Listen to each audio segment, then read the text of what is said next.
I was, I think, in the same room describing what we would do in the future for cloud computing.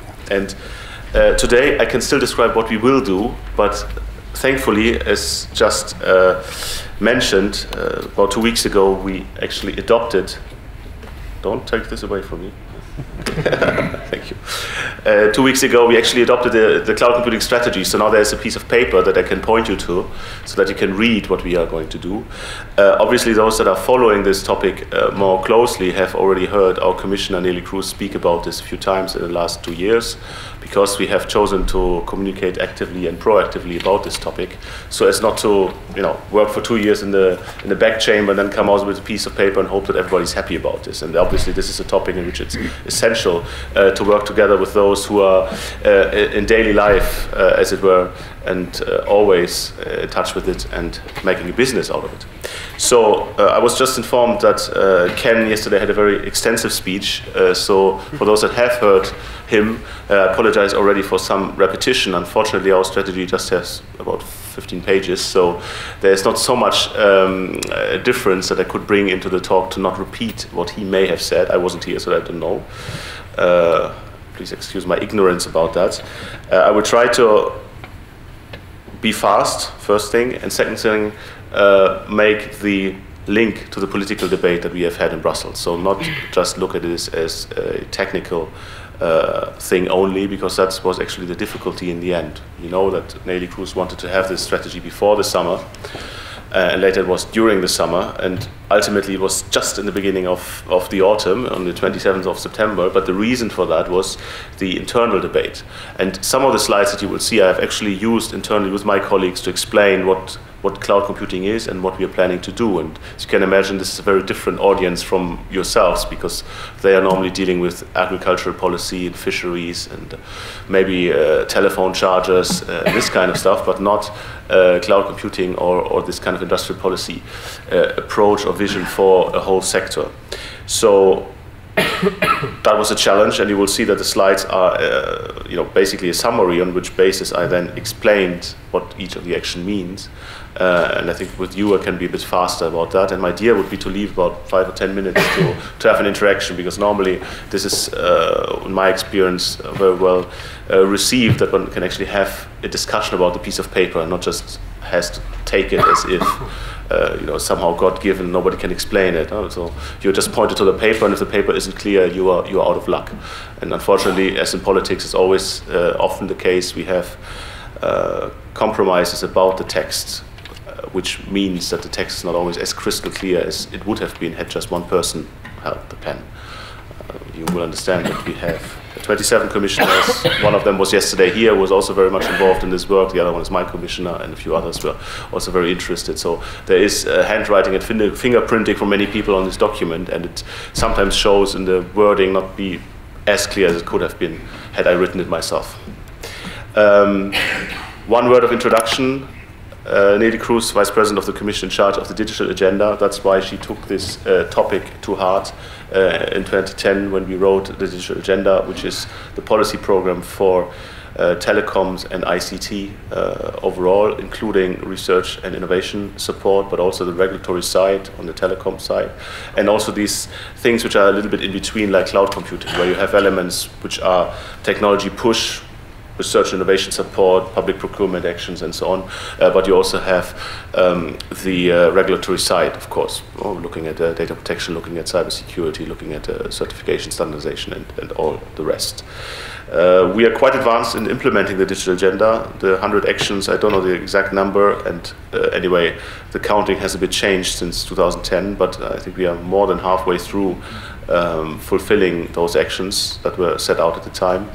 The idea is to remove barriers for the adoption of these technologies across all fields and for all users. So you as a patient, you as a citizen, you as a business person, you should all be able to better benefit from the technical development than would otherwise be the case. That's really the one-sentence goal of the digital agenda, and that's why we have so many single actions, because the insight is that there is not one big thing that you can do and suddenly everybody is happy and everything works, but it's a piecemeal approach. And as I said, we are quite advanced in cutting through that. In 2010, we had lots of text. The digital agenda at the time is 40 pages. Still interesting to read. Obviously, coming from this office that I'm coming from, I have to say that. So, if you have a little bit of time, take a look, because the logic overall is still very valid and implemented by us and followed. But we also said that we should have an EU-wide cloud computing strategy at the time. And 2 years ago, I was here with my presentation, and you can still find it on the web, and explain what will be in there. And if you look there, you will see that it was very much geared towards the research and innovation side, also a little bit e-government, and some of the ideas that you will see we have actually put in the strategy now, but it's also true that there was a large part of the work that has then happened since then in the last 2 years, which I didn't foresee in June 2010. And this was a long process. Ken Ducatel, whom you have heard yesterday, he joined it in April, but there were other people before who worked on this. You have met those of you that have been part of the working group. We have met my colleagues. So there was a big team effort, and in the end we have now this document that gives us the political support to go on implementing these actions. The first thing that you have to explain politically is always why. Why do you do that? Why don't you make a strategy for windmills, or for this type of car, that type of car, this type of computer, that type of computer? So what's the reason to going out and making a policy paper about a technology? So you have to explain that, and we have tried to explain it by pointing to the economic potential of cloud computing, and mainly on the demand side rather than the supply side. Obviously, if demand grows, supply also grows, but the actual, let's say, pervasive economic impact we see of cloud computing, of course, comes through widespread adoption throughout the economy, and not just because you have IT companies doing more sophisticated things, because that's in a way normal. That is always happening, that the IT companies are doing the more sophisticated things successfully. It's also clear that cloud computing is already underway. This was 2 years ago, was already the case. Even 4 years ago, otherwise you wouldn't have had the idea to set up this organization. It is still ongoing. It would happen regardless of Brussels and the Commission, but we believe that it may happen a different way, and that we would be less taken by it, but rather be a little bit in control of the development by once having an analysis of what's going on, and secondly steering against or for certain developments that we see happening if everybody agrees that this is a useful thing. So you have, of course, purists that say, well, leave this all to the market, don't worry, it will all be great, and probably it would, but now we will never know, because now we have taken this step, we have put out this document, and we have people and resources working on this. It's political decision ultimately, and the reason why the Commission wanted to do this was, of course, that there are various policies in various areas, and also in various areas of responsibility in the Commission which impact on cloud. Data protection is the best example. Ms. Reding, who was here yesterday, is in charge of the data protection proposal. It's very important for cloud computing, but it's her, it's not Neelie Kroes. There are some other things, for example, on what regards to the internal market. It's Commissioner Barnier who's in charge to do things or not do things from time to time. And so it is important to have an overall view of this technology, so that you also have internally the hook to go to your colleagues and say, well, actually now we have to discuss this, because cloud is important, and you cannot just say, I don't care about technology, which in former times happened, unfortunately. The Commissioner wanted a document, and we have now a document. So this announcement she made in January 2011, so that's the time it took to get to where we are today. Back then in Davos at the World Economic Forum, she announced this paper to come this year, and she said at the time that it would be 3 parts. It would cover the legal framework, the commercial fundamentals, and the market. So legal framework, it's topics I already mentioned, the user's rights, contract terms, protection, data protection, privacy, cybersecurity, and so on. On the market side, it was already mentioned, public procurement is an important lever there to develop the market and mature the market. And I will say a little bit more later about this when I talk about the European Cloud Partnership. So this was still the planning, and this is now the way I sold it to our colleagues internally. So you go there and say, we do this so that we have faster adoption of cloud computing. Not adoption at all, because we have that anyway, but faster adoption in all sectors of the economy for 2 reasons. One, to help, at least in the middle or long term. Nobody should go out and say it's always cheaper, regardless of what you do on day one. I'm sure you have more experience with that than I have, but I would be cautious on this, also seeing how we deal with this internally. And secondly, and more importantly, in my view, the productivity boost this can give to the overall economy, not just on this technical measure which says, well, we do more with less or the same with less, and therefore we gain productivity, but also things which were not possible before, like the rapid prototyping, the rapid launch of operations that need IT, which in former times wasn't really possible because you had to get your own computers and install everything, and there was a measure of inertia in there. Importantly, and I always repeat that when I speak about the cloud computing strategy, this is not an infrastructure initiative. So we are not building a cloud.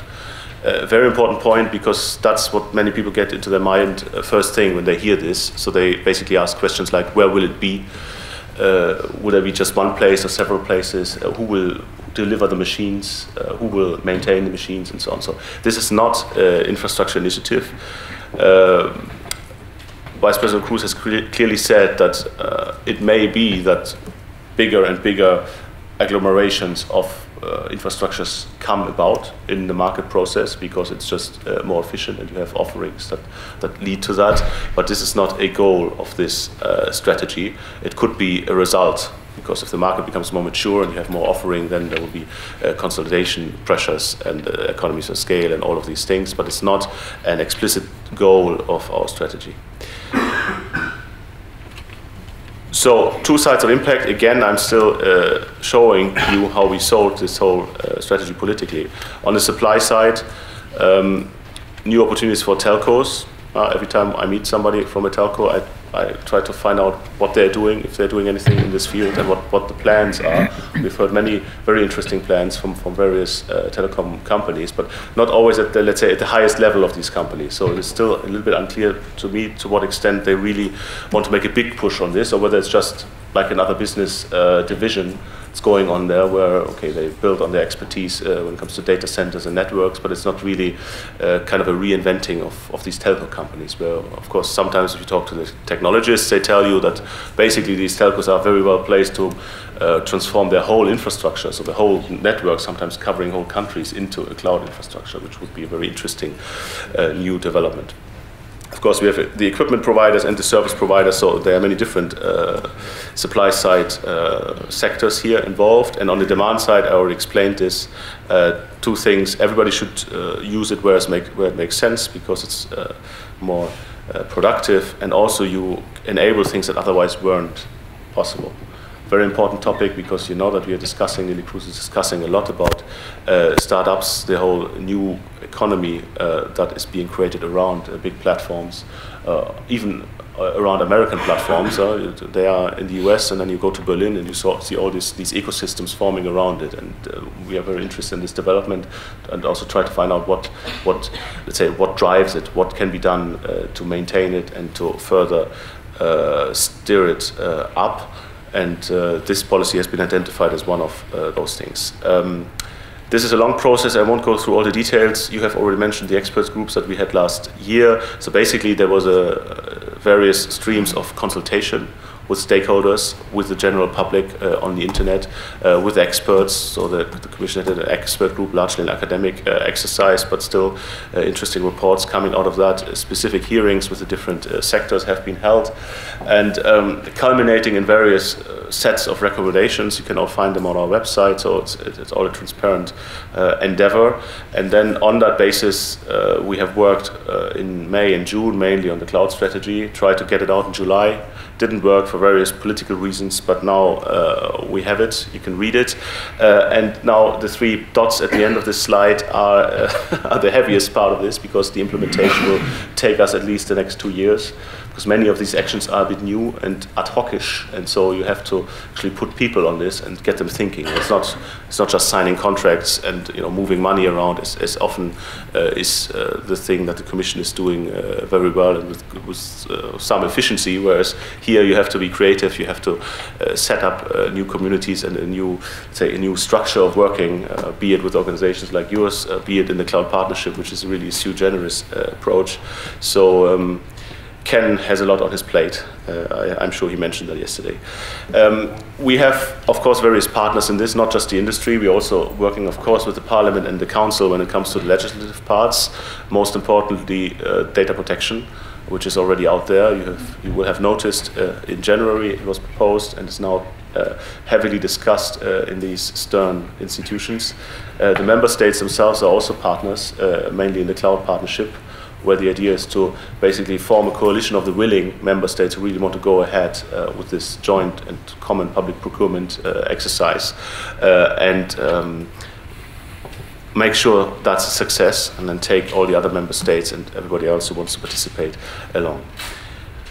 So the structure of the strategy, we have cut it into two parts. One part is actions already underway, and this is what I mentioned earlier with the political language. Some of these actions are of course already underway, but not fully defined, in the sense that the outcome cannot fully be predicted, because there's still discussions going on, and obviously we have certain interests that may not be shared by everybody else. So to take with a grain of salt what is written here, but it's the grand schemes and the grand headlines are the ones that are relevant.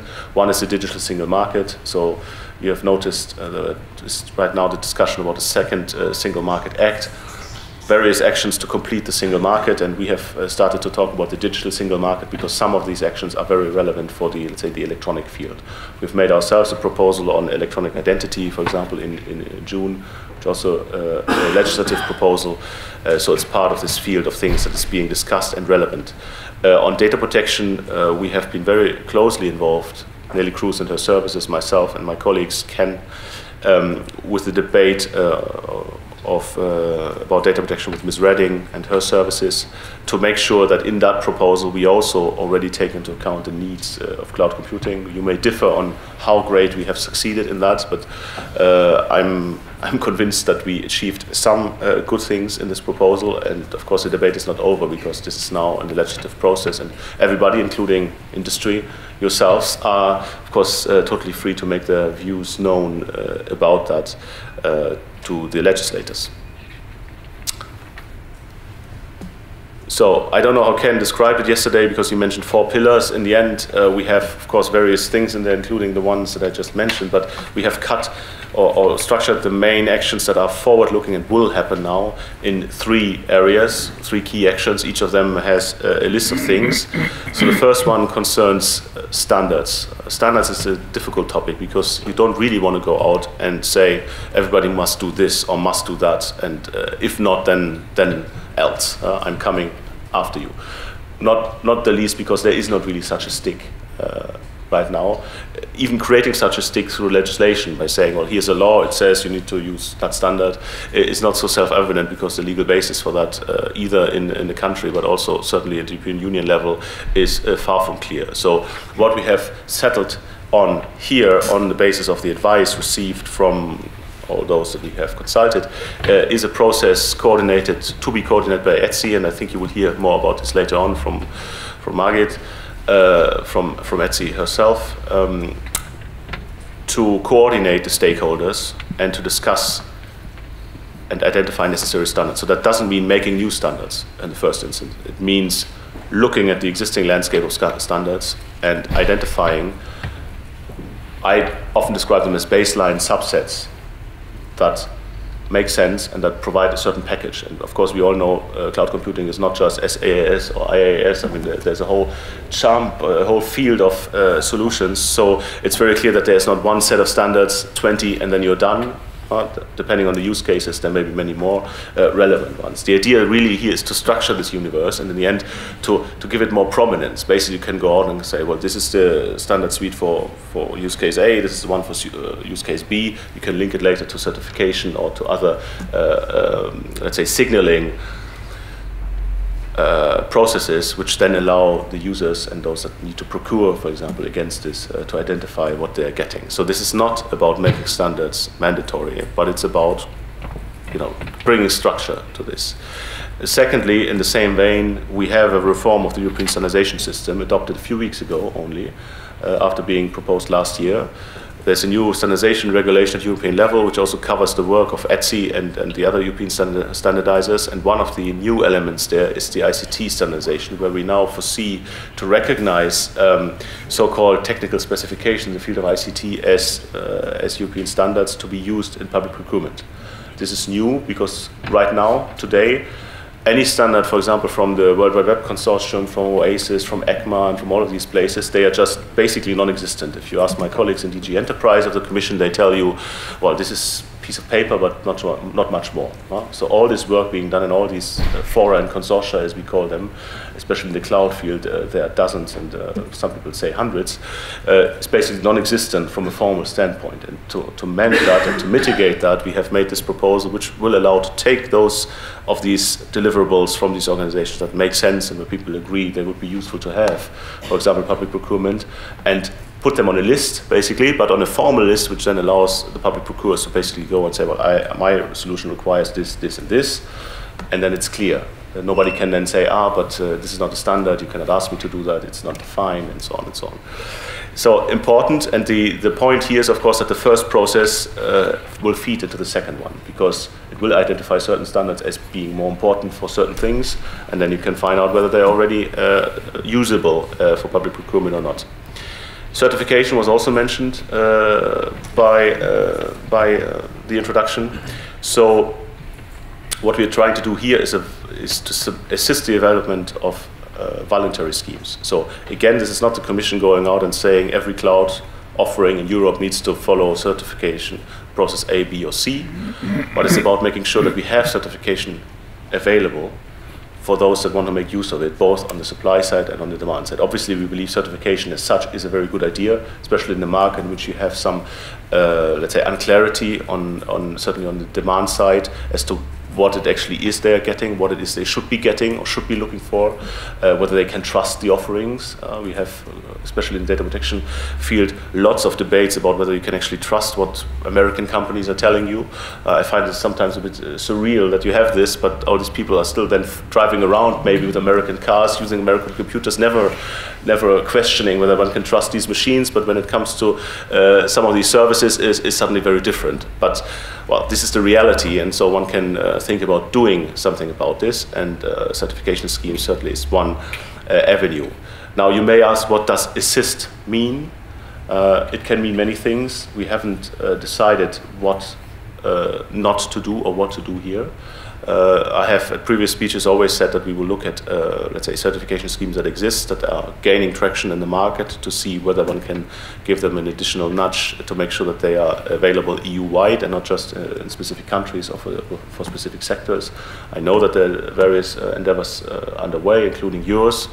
So this will be one of the actions in the near future to look at what to do here, or whether to do anything, because if this certification is a phenomenal success, there's obviously no reason for a public body to get their hands into it. It would be just a very good example of the market delivering.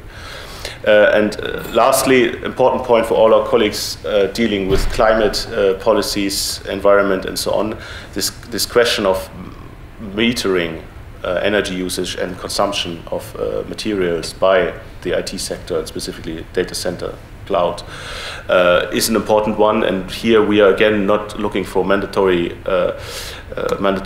imposed things, but rather to find an agreement of how to measure things in the first place. Obviously, you can then build on that. Once you have the measure, you agree on what these different services need or consume, and then you can think about maybe reducing this, maybe having an eco-norm for data centers like we have for cars.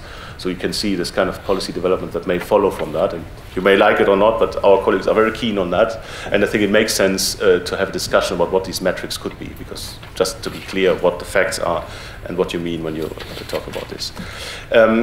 This is a slightly more different, more difficult field, the safe and fair contract terms, because we are in a difficult, let's say, legislative situation. We have a European Common Sales Law proposed.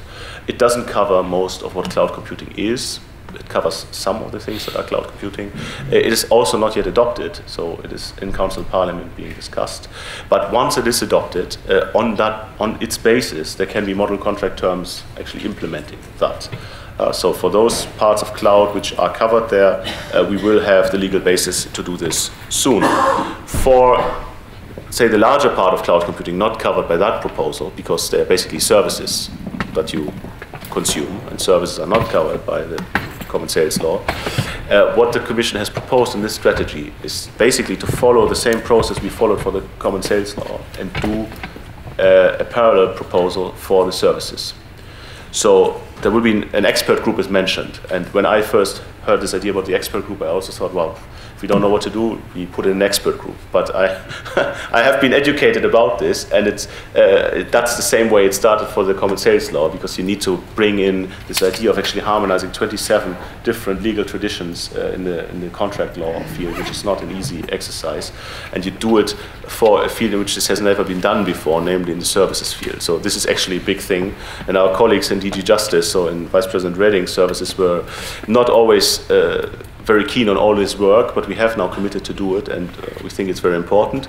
And on that basis, there can then be safe and fair contract model terms also be developed for the cloud computing field, which is obviously the thing that we are aiming at here.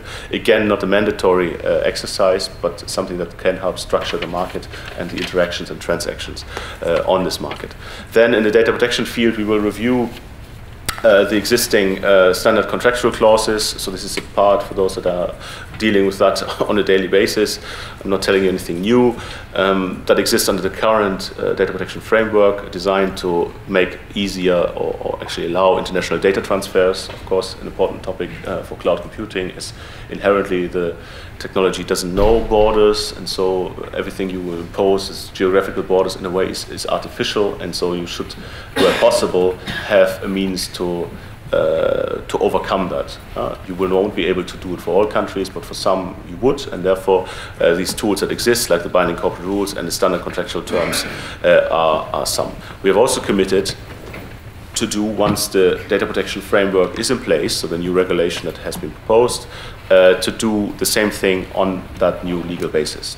So to really ensure that what we create now for the current framework is at least maintained or improved for the next legal framework. And of course, the main attraction of the new data protection framework that is proposed is that it's a regulation applying across the European Union, so you have just one system, not like today that you have basically 27 different systems in which you need to navigate your way, which is maybe easy to do for American multinationals, but not so easy for SMEs in Europe, which is one of the main reasons we have applauded that choice by Vice President Reding. And lastly, what we foresee also is to work with industry to look whether a code of conduct is possible in the cloud area. This has two things. It's in a way, it's also a signaling exercise, because it's like certification. So you join the code of conduct. You have a logo. Well, you have certain rules. People can go to the website, find out what this is all about. Other people are talking about it. They may even certify it. So it's a signaling exercise. Of course, it is also a substantive exercise, because the code of conduct will describe some elements of conduct that those that sign up to it will have to follow. And so the question, what will be there in substance, is something that we will want to discuss with industry. So it's not the Commission putting a piece of paper on the table saying, you know, who wants to sign this, but to bring the people to the table to discuss what could be in there. And of course, everybody will just sign up if they think it makes sense for them. And this is, again, of course, a demand-facing exercise, because you want to activate the demand side and overcome these problems that we have identified, which consist largely in missing information, mistrust of the services, and not willing to go there because there are perceived risks, even if it's a very vague and unclear and cloudy, maybe, understanding that they have, but just that in itself means that there is no willingness to go there. The third pillar, now I'm starting to use the word pillar too. So the third key action is a European Cloud Partnership. Our Commissioner described it this year in Davos, and again in a later speech in June, I think. The main idea is simple. The public sector is the largest IT buyer in Europe collectively, but it's of course also very fragmented. Even in member states, you have regional, local levels, you have a federal level or the national government level, and it's not always joined up, certainly not across, let's say, technology verticals, but it's potentially a very large buyer. And today it doesn't buy very many cloud services, but it could buy many more, because all these governments and services have data centers, and they're all moving towards web-based architectures and service architectures and so on. So the step technically is not that big. And it also may have, from our point of view, Neelie Kroes also being responsible for e-government, the side effect that if everybody's updating their services and moving to new data centers, that also all these say legacy systems that are still in place could see an update, and thereby an increase and improvement of the government services. So what we want to do here is to bring public sector players together to describe how they would go about procuring cloud services, and the idea is then to actually have them procure these services together, either at the same time or even jointly. So, of course, it's a very European vision to go out and say, well, we need, we need an area, maybe Luxembourg, south of Belgium, and the Trier region, and they should all buy together their cloud services and then cooperate in using these resources that come about. Today, that is not really the case in most places, not even inside individual countries or even individual sub-countries like German lenders, for example. So that is a big field for which to play for. It's not a one-off thing. It's not either fragmented or everything together. There are many steps in between. We think each of these steps could be an improvement for the goals that I have laid out. And so that's why we engage in this cloud partnership. What will it do? Right now, it has a formal role already. There's a call under the framework program for research and innovation being published in July, open until I think November, but maybe it's January, don't name me down on that. 10 million euros available for the public authorities who want to take part in this. Now 10 million euros is not so much to build an infrastructure, but it's not a little money if what you're actually doing is to discuss and write down specifications and maybe to build a prototype or two with that. So this is the, let's say, the public sector side. We also have a little money available to bring in the industry. The idea is to have 2 or 3 consortia selected from the industry side to have a kind of institutionalized sparings partner of the public sector players who will be in here, so people they can talk to, expertise be brought to the table to make sure that the development of the requirements makes sense.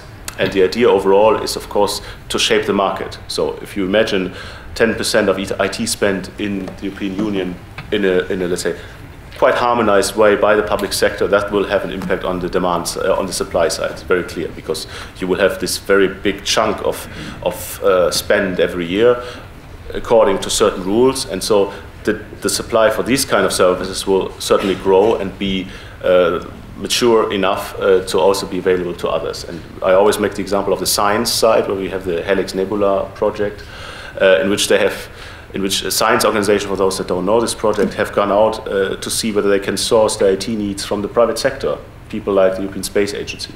And they found that they couldn't, because there was no offer available for what they needed. And so they didn't go home and sulked, but they engaged with the supply side to see what can be done about this. And in a way, we see a similar thing here. Obviously, the Amazons of this world may say, okay, whatever the department, they just come to us and we build them this thing and it's done. But we all know it's not that simple. And so the idea is also to have part of that in the grand scheme, not just for science. That's what the cloud partnership is about. How will we do it? Neelie Kroes is assembling a steering board, which is an informal advisory board, which should give the strategic orientations for this debate. Also lift the, let's say, the stakes of this work to a political one, so that people notice. It will not just be some expert sitting around the table, but it's really high level. She has targeted company CEOs and member state CIOs with procurement responsibilities to really make sure that this is at the cold face of the work and the actual procurement that these people are.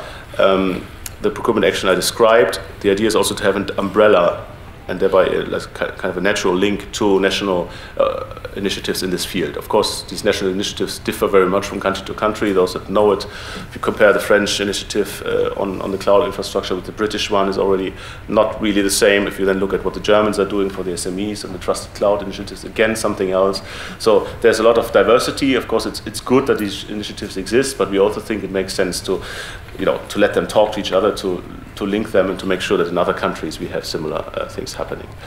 yeah, other actions are of course going on. We have in the next framework program for research, we will have more ICT support. So the idea is to really make sure that this money available for this kind of research is focused on what collectively can be identified as the main important areas. So if industry comes and they all say, well, this is now the main problem, whatever it may be, there will be a process and a mechanism to ensure that we actually focus the research fund from year to year on these fields. In the Connecting Europe facility, we are building so-called European digital service infrastructures, which are basically public services available across the European Union, sometimes federating national systems, sometimes being sui generis, so really one system for all Europeans. And of course, this is not a small fund. It will be probably about 2 billion euros. Building cloud services ultimately, because these services will have to be newly developed, and the idea is of course to be in line with the overall policy orientations and build this on the most likely infrastructure. And then of course, not unimportant, the international dialogue. So international dialogue is a heavy business. Those that have ever been in touch with diplomats know that. So there's lots of discussion. Sometimes you wonder what the progress is, but it's very clear that in areas like data protection, international data transfers, also law enforcement, what can the public authorities do with data that is somehow in their realm, in their countries, is an important topic that comes up again and again, both, I'm sure, in your sales talks, but also in our policy discussions. And so we want to make sure that in any free trade negotiation, in any international dialogue that exists with countries like Japan, obviously the US, but also China, India and others, Brazil, important example, is on the agenda. And this is an example of this horizontal view that we have put in place with this cloud strategy to make sure that the colleagues from DG Trade and Commissioner de Gucht, when they go international, they've asked us first, so what is the cloud situation for that country? Is there something we should bring up from that realm, or should we just discuss car quotas, for example, as otherwise would often happen? So, delivery, what we have foreseen is quite an ambitious agenda, because many of these individual aspects I described should happen this year and next year, so mostly next year then, because this year is already almost over. And there will be another document, so another Commission report at the end of next year describing what will have happened by then. It also is very clear that if need be, there may be additional legislative proposals and other initiatives if it becomes clear in the work that this is needed. Also, there are of course things I now didn't mention in detail, but we will table still this year cybersecurity draft legislation. And also cybersecurity strategy, which is a general policy, but of course thereby also covering cloud and everything that is related to it.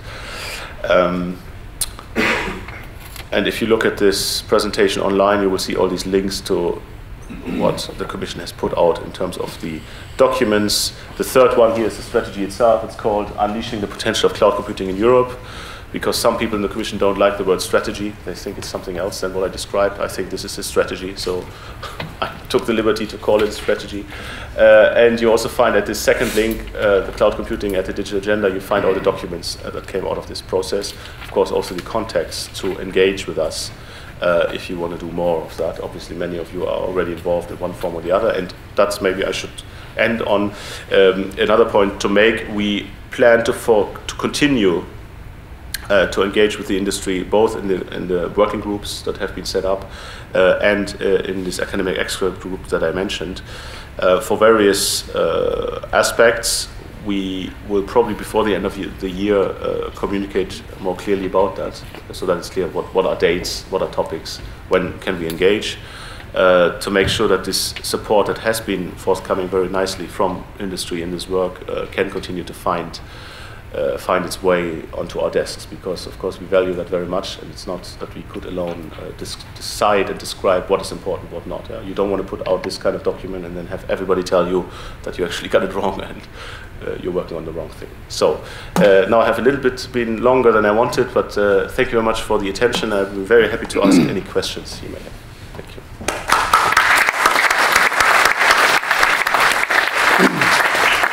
So, Phil, could we take a few questions?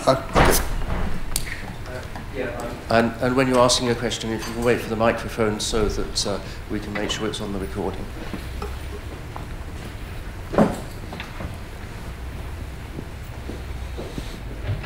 Thank you. My name is Dalibor, Eurocloud Slovenia. You're mentioning Eurocloud partnership program and the call that's open and the 10 million euro with it. Can you explain or elaborate a little bit more? Because I'm coming right from Warsaw last week where you were explaining that, but it seemed to be quite a complex issue. Because as far as I understand, it will be one consortium who will do all the job, but it will be split in two tasks. One will be what you're saying, and the part of money will go to that, to the specification, which will be around 1 million, and the 9 million will go to the industry, which will be divided by them. Am I right or wrong? You're not right. I wasn't in Warsaw. I'm sure they talked a lot more in Warsaw than I did talk about this here. Of course, you have to distinguish between where the money goes when it first leaves the Commission and where it goes ultimately. It's very clear that it doesn't somehow end in the public sector just because the public sector consortium is the one that gets the 9 million in this instance, right? They get it to use it to do these things. And those that deliver it will be the ones responding to their calls, and that in many instances may be the industry. That's clear. So this is not giving money to the regional authorities just to have it. It's to give it to them so that they do these kind of things. And that's why you need a coalition of the willing, namely those that want to engage and want to use their own work, so their resources, their people, to engage with this, and are actually interested in the substance. If they're not interested in the substance, they wouldn't want to be this conduit taking money from the Commission, giving it to the industry to do something, if this something is not something that interests them. So let's distinguish between these two things. Obviously, in the end, those that do the work will get the money, if you follow the money, that's very clear. But the ones that are responding to this call, to the 9 million call, will be public sector authorities. The smaller part will be the industry directly. This is not an action in which you pay for work. There you pay basically to organize this. So you pay for people coming to Brussels, sitting around the table, discussing, or going to some other place where the public authorities meet so that you can have this consultations that I mentioned. So it's kind of institutionalized sparring partner thing. That will be a small part, and basically this is, the industry will not be there for the money. You don't earn any money there. Everybody that goes to Brussels and really is an expert will cost the company more than they get back from the Commission for its hotel room and the plane ticket. They will be there because they're interested in the substance and want to be part of this development. And obviously they hope that in the future they may gain, when the market grows, when the public sector really goes out and buys the services themselves and not just the requirements that this partnership is about in the first instance. So I don't know whether that answers your whole question, and I'm sure, as I said, in Warsaw they will be more extensive, but I know that this is a complex one, not the least because the framework program of research and innovation work programs are famously vague is not the right word. So they are written in a way that it's not always clear to the reader what is actually intended. And so that's why we have these events where people go and get explained what it means. We are working very much on making this better for the future. So Lady Cruz has recently given a speech on that to make sure that we actually reach the people we want to reach. There's no point putting out a document saying something and then attracting the wrong people because it's not understandable what's in there. And there are various reasons, very interesting ones, why this happens like that, but we're working on fixing that, just as an aside. Just for the information, it will end on 15th of January. Thank you very much. Countries that would like to participate, this is the deadline. Thank you. Phil? Okay, Tobias. Good morning. My name is Tobias Helbert from Eurocloud Austria. You mentioned that Nelly Cruz's plan to publish the cloud strategy for Europe was end of July. The what? The publication that you did on the 27th of September, European Cloud Strategy. And you were facing quite a lot of political obstacles, discussions, and it took you 2 or 3 months later. Could you explain a little bit about what these political obstacles were? You're very nosy. Basically, and I tried to mention, to allude to that a little bit, basically the discussion was about making clearer to our colleagues and convincing them that this is a political issue, that it makes sense to make a policy communication, which is the legal form of this document, but from the Commission to the European Parliament and to the European Council about cloud computing. So it was about, let's say, the presentation of the topic. If you would compare the various documents that have unfortunately leaked out of the Commission over this process, you will see that there was quite a change in the way it was presented. The introduction, for example, the first few pages, to the way this is, let's say, situated in the overall policy discourse, how it's linked to the overall EU 2020 strategy, the growth strategy, and these kind of things. And on that, our colleagues were initially not totally convinced that our proposal was the best that there could be, and that's why we went back a little bit to the desk and wrote a bit more and worked a bit more, chiseled the text, and in the end we got the agreement that this was now good to go. That's all that's behind it. You also have to see that, of course, in Brussels, while we all only have 3 weeks of holidays a year, it's still the case that August basically is a very deserted month and not much happens. The Commission itself is not meeting in August, therefore there cannot be any adoptions in August. So you basically you can cut out that month and then you're just 4 weeks later. So it's really not an exorbitant delay.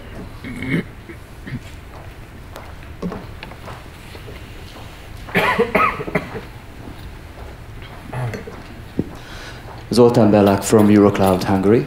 So the brilliant thing right here is that we have a strategy, or at least a common understanding, you phrased previously, and you explained very clearly that the real benefits is not in the industry, but in the ecosystem or in the European economy, and we all know that the real investments need to be done by the ecosystem as well. So what's your plan to elaborate this strategy, to execute this strategy, to engage the ecosystem and the other stakeholders in the European economy? So if you refer to stakeholders, to the ecosystem, do you mean basically like SME, smaller parts of the supply side of cloud computing? The supply and the buyer user side as well. So on the demand side, I think I tried to explain a little bit these actions that we've put out. They are all designed in the general thinking of the digital agenda to remove certain barriers that we have identified. So I haven't dwelled much on that point, but we have, of course, made studies and asked people what they thought, those that bought cloud computing services and those that didn't, and we asked them why they didn't, what was the problem. And many of these problems identified are those that we have then tried to target with these actions. So there's unclarity about standardization, there's people want somebody else to tell them that something is trustable or not. They simply don't believe that this data protection thing is in order just because somebody tells them, so then there needs to be some mechanism to increase the trust there. And so what you have seen here is then basically a digest of all these things that came to our minds and to the people we asked minds to that could help to address these barriers, right? This is not an investment program in itself, as I said, so it's not that there will be money out there to say, well, here's money, please go do this. We think this is, in that sense, it's let's say a classical industrial policy approach in the sense of that you improve the framework conditions and thereby create a virtuous circle, increasing demand, thereby pressure on the supply side to be there, and there were new opportunities coming up.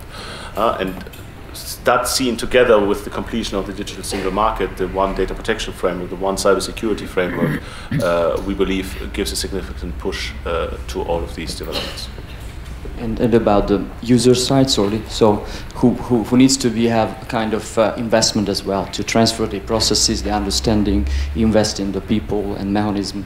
So do you have a plan how to enable the European economy and the players to benefit from this technology? Do you refer to the skills discussion, or simply, I mean, let's make an example. There's a company that has IT, there are 3 servers somewhere in a room, and they think about maybe being more flexible, maybe saving some money doing it otherwise, right?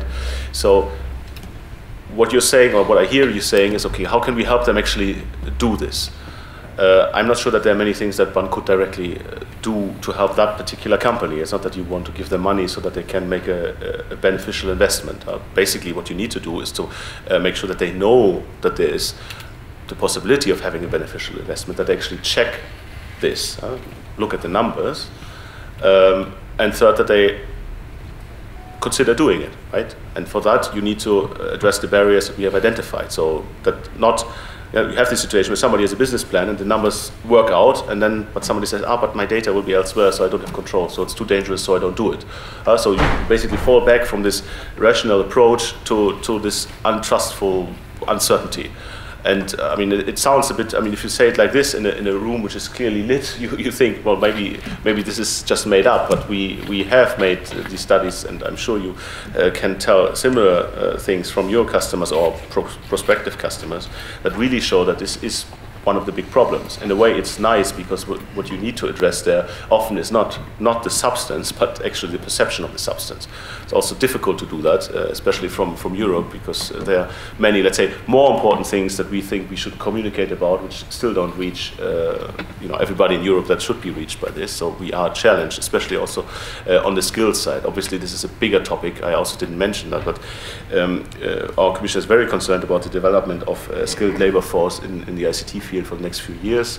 We already hear it now from several countries and companies that have difficulties filling in their posts, even if they look globally for people to fill them. Of course, there's an interaction with immigration law and so on, but in general, that is the description. It gets worse over the next few years, and what to do about this. At the same time, you have records unemployment in the right generations in a number of countries, the younger ones, even those that have made their studies. So there's a big mismatch, and we are thinking very hard what to do about this. The difficult truth is that when it comes to the education systems, there's not much Brussels can do. There even is not much that, for example, in the German case, that Berlin can do, because this is very regionalized in Germany and also in other countries. And so coming from Brussels and saying you should all put this onto the curriculum, if you start doing that and you have it 10 years later or 15 years, you can be lucky. And so that takes too long for this ICT field, and thereby we go on doing what we can, namely in the R&D field, in the support side, that we support these kind of projects and developments and initiatives that bring in new skills and young people. But this is again a framework condition, because it's not clear that one of these young people will actually find that company and help them moving their stuff to the cloud. But if you imagine that you have 100 of these companies and 10 then move to the cloud that otherwise wouldn't have moved, I would still argue that overall, economically, this makes sense to pursue this as a policy, because it's a piecemeal, stepwise approach that you're following. Christian Verstraeten from Hewlett Packard. You mentioned about the issues related with data protection and privacy and a number of those within the EU. But there's obviously, cloud is global and the law is local. There's obviously also a lot of uncertainties between the EU and particularly the United States on the legislations and what legislation is applicable where, and all sorts of elements in that area. Is the EU planning to work with the United States to actually clear some of that up so that it becomes clearer for everybody and some people can no longer use those arguments to basically try to get deals and a number of other stuff in that area? Yes. So if I was my commissioner, I would now stop the answer, because it's a very clear answer, but I hope to give you some additional impact on that. So one, we are very aware of, let's say, the marketing side of things. And it's very clear everybody wants to sell something, uses the arguments they need to sell it. It's the same that I'm doing when I'm trying to sell this kind of policy to my colleagues. So no surprise there.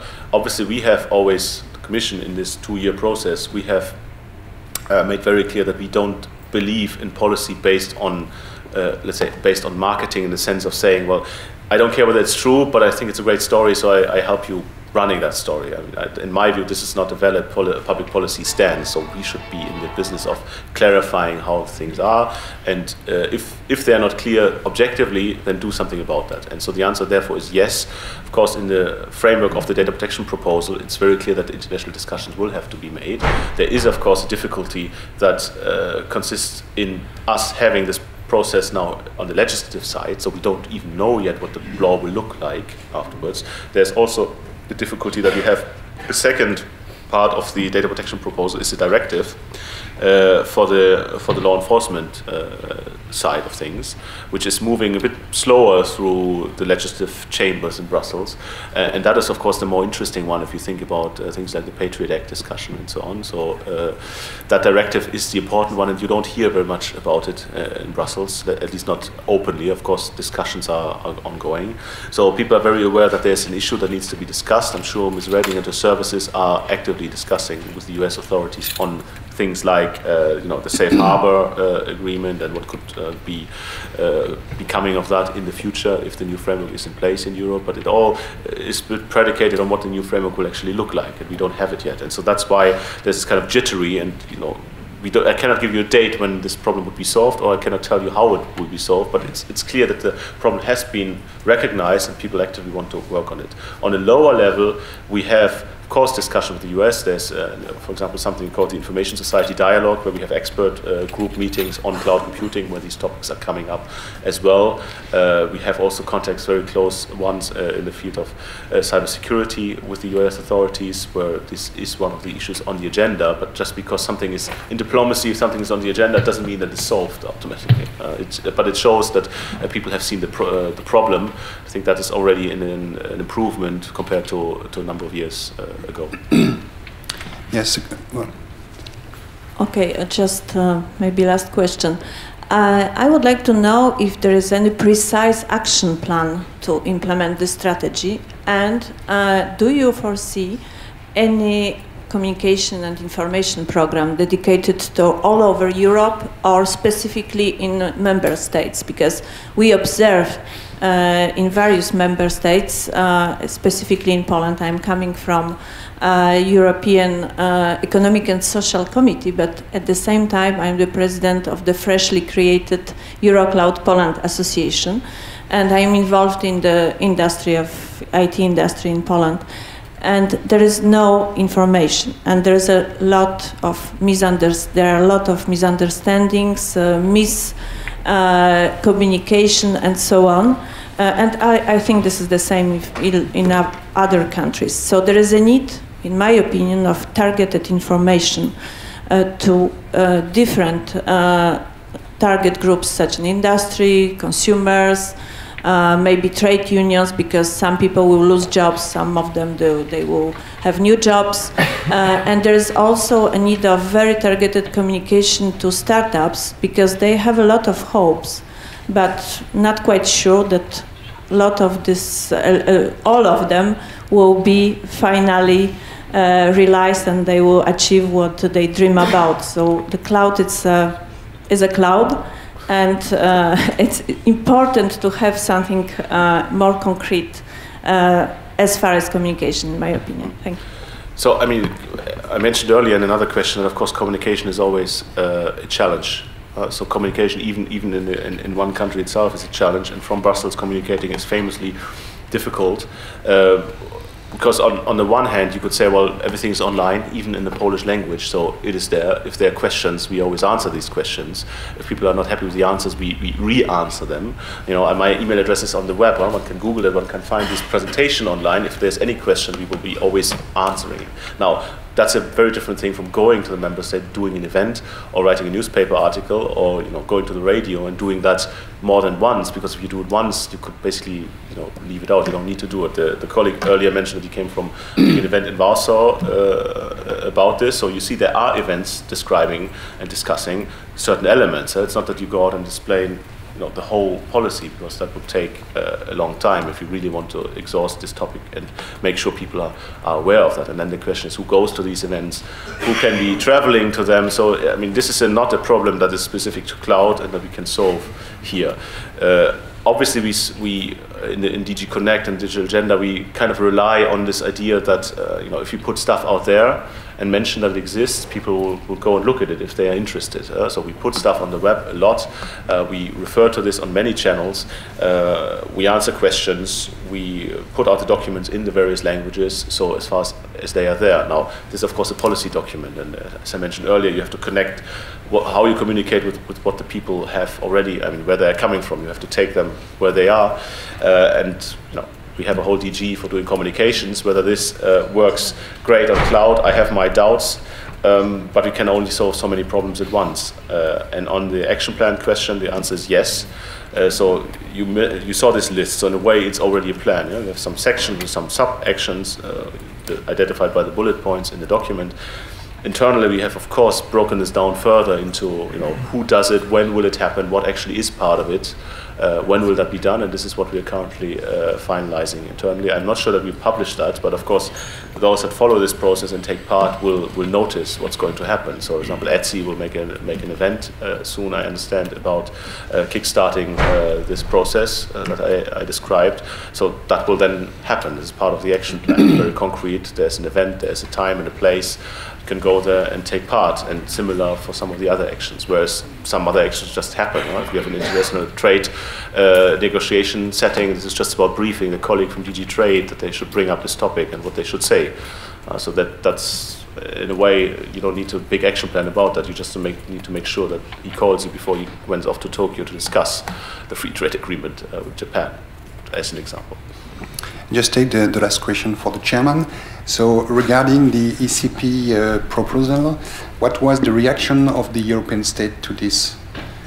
For example, do you already have some countries that have decided to participate in, for example, and if it is, which country they are? We have had very positive feedback. Basically, nobody has said this is a bad idea or you shouldn't do it. Of course, some people were more enthusiastic than others. It's clear. Also, some member states are, let's say, more conscious about these issues in the public administrations than others are. I understand that there is a consortium in formation. Maybe there are several, but I know about one, which includes the Austrians, the Dutch, the Germans, and some other countries. The Belgians, I think, are also involved. Possibly the Spanish, I'm not sure. But it could very well be that there are 2 or 3 consortia who come in the end forward with the proposal. As thankfully you just mentioned, the deadline is only in January, so there is still time to form these groups to try and be part there. Now, that said, of course, if there would be 2 groups and each with 7 member states, maybe we would prefer to have just one big one with all 14 of them.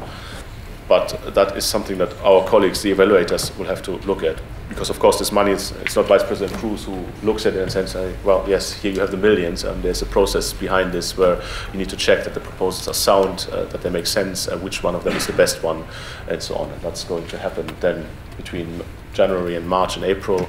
And we will have these contracts signed before the mid next year. And obviously the work will start earlier with more informal parts like the working groups with the industry, the steering board, and so on. Okay, so Phil, I think we have to close the session or to take one. We have to close this session. Okay, so one more question on the left, please.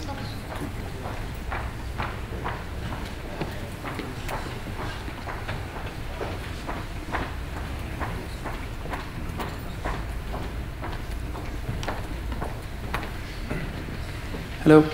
I'm Stevan Pesic from Eurocloud Serbia. I actually have a question regarding your policy and how you intend to disseminate it in candidate countries. In the sense that the EU is helping assisting actually a lot of the candidate countries with EU assistance, so-called IPA projects, instruments of pre-accession. And our experience in Serbia is that the knowledge from EU delegations who are handling this, in general in ICT, is not fantastic. And in cloud computing, I think it's even lower. So I'm wondering how are you preparing a dissemination of this in the different countries which are receiving this assistance? Very good question. I think the answer currently is no, even though in the strategy we mention of course, the international dimension, which then at the first instance covers in neighborhood pre-accession countries. I have also heard that our delegations in these countries, and probably in all countries, are not the biggest ICT experts, which is, I think, not surprising because they are basically diplomats. It will be for us to make sure that the material is available there, possibly in the language. So I will take this point home to Brussels to make sure that we do something about this. Now, having said that, of course, as I explained, most of this program is not about funding, and so it should be rather simple to bring the information. It's basically about information flow. And of course, for these projects, there's even today nothing that stops these countries from participating. In FP7, it's an open program. There's nothing that stops Serbia or a Serbian authority to take part in one of these consortia and say we will want to be part of this too.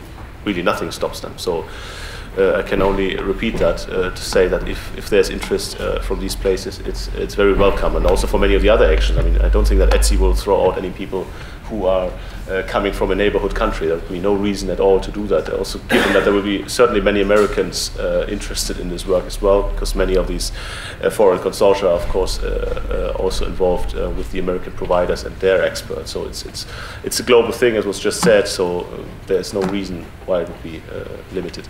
What I wanted to highlight also is the fact that the EU assistance, the WAITS program, doesn't necessarily take into account such policies as yours. The ICT projects are not necessarily directed in some of the points that you have listed here. So I'm wondering how is there communication with the DGNR or with the different delegations so that they are aware of these policies. Not just for FP7, but general assistance that's provided. I mean, there is a communication, but a general one, in the way that they are always informed about new things. And so if they get a question, they somehow try to find an answer. That still doesn't make them an expert, and they don't always ask us, but sometimes they just make up the answer, or just answer in the best way they can based on the paper, the documents that they have. But I mean, this can certainly be improved, and that's why I said I will take it back to Brussels and make sure that we do what we can for this. So thank you very much for your answer. Thank you. So thank you very much, Mr. Buhr, for your presence and for your interactive participation. Thank you very much.